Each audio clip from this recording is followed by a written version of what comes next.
Thank you. I have an amendment which we are distributing, and I appreciate the chair of the subcommittee for trying to get at the problem of National Weather Service staffing. We thought we had agreement in the managers, but it sort of got a little bit weaker, and I just want to read to you the distinction between what is in the managers in terms of National Weather Service staffing and what I'm asking for. The Moran Amendment, which was adopted, says, provided further that the National Weather Service shall maintain staffing levels by hiring, retaining, and rehiring after separations in order to fulfill the mission required under 15 U.S.C. 313 to protect life and property to the maximum extent possible. My judgment, and the judgment of a lot of people who work at the National Weather Service, is that to fulfill the statutory mandate gives a fair amount of room to assert that the current staffing levels and the current layoff process fulfills the statutory mandate. And the reason that we had tougher language was because we don't want to give this discretion to the Office of Management and Budget, which clearly has made the judgment that the National Weather Service has too many human beings working at the National Weather Service. And so my amendment simply says, notwithstanding any provision of law. By the way, we were pretty close to getting this into a managers. I'm not sure what happened. Notwithstanding any other provision of law, funds provided by the National Weather Service by this act or any other act for any fiscal year shall be used to maintain no fewer than the number of full-time permanent federal employees employed on September 30th, 2024 for carrying out National Weather Service activities under this act using funds available under this act in this and any other appropriations act. So this locks in last year's National Weather Service head count, because if we have decided as a committee, and I'm looking at all of these other states where we're going into wildfire season and flood season and hurricane season and God knows what else, right? The town of Lahaina was burned down, eastern, I think, North Carolina was flooded. Lots of weird stuff is happening with greater and greater intensity. And we are not going to want to own ratifying layoffs in the National Weather Service and providing this discretion to an administration, which I know you support. I don't want to turn this into a polarized partisan question, but it's clear to me that this administration has already made the judgment that the National Weather Service has too many human beings. I don't think we think that. And so this amendment makes it clear that last year's staffing levels are the minimum. Senator Moran. Senator Schatz and I share the same desired outcome to make sure that the National Weather Service is fully staffed to meet its statutory responsibilities. It's what the manager's package amendment says. The amendment that he described as my amendment says that the amount of employees at the National Weather Service must be sufficient to meet the statutory requirements. I don't know that you want to specify that September the 30th of 2020, what'd you say, Brian? 24. 24 is the right number, but that's the distinction between what Senator Schatz is offering is that this bill already, as adopted, the manager's package says they must staff fully to meet the requirements of their statutory obligations. And I believe that's sufficient and a better way of expressing what needs to be accomplished.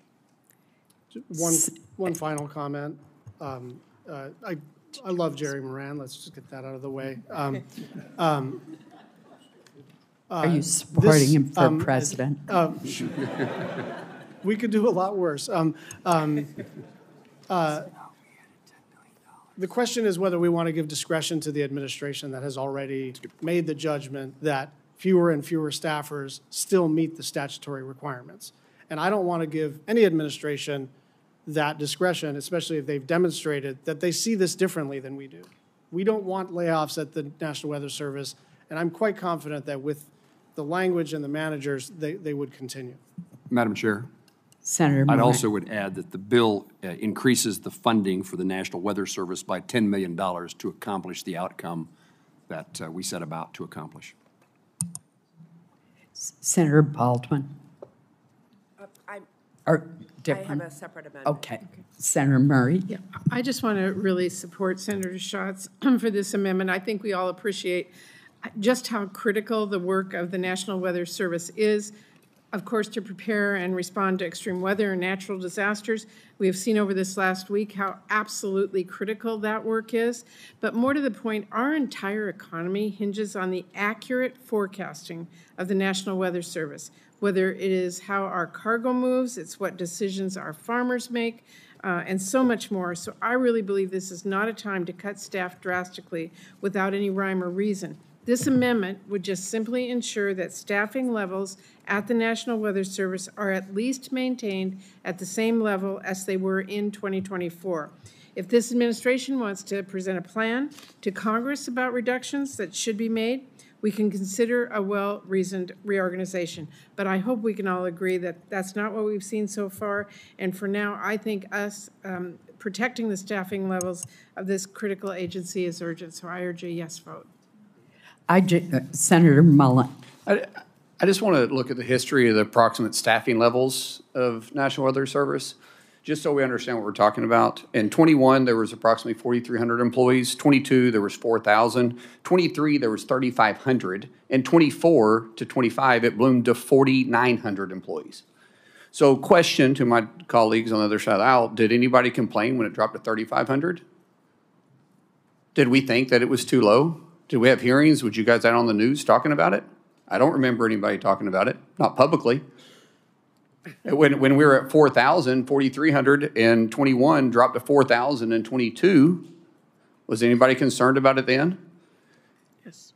Because I sure didn't see you guys talking about it on the news. If you did, it was private meeting. All I'm saying is that you're requiring them to be at 4,900 employees, approximately 4,900 employees, and they did their job in 21, 22, and 23 with much less. I yield back. Senator Mullen, I just want to add one comment to this debate and reinforce what Senator Moran said, and that is there is an increase of $10 million to provide for 24/7 weather updates and coverage, which we clearly need, and that there is also language in the manager's package calling for the National Weather Service to be fully staffed.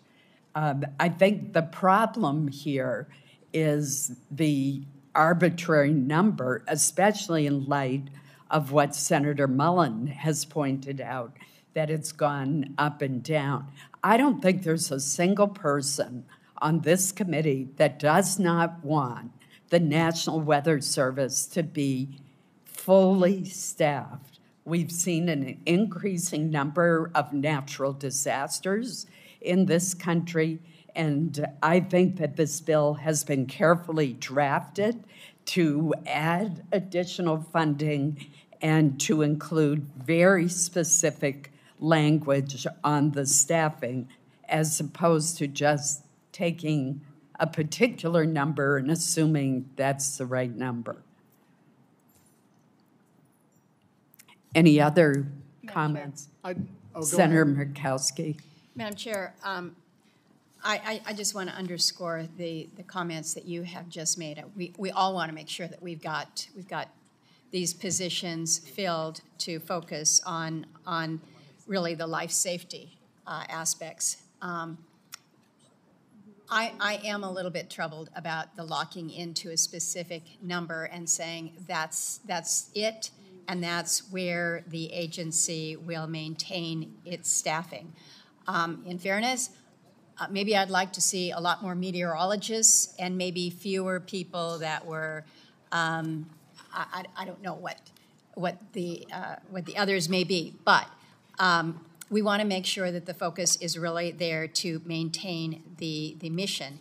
And I think that the language that Senator Moran has incorporated requiring the Weather Service, it shall maintain the staffing levels that are required to execute under the statute to protect life and property.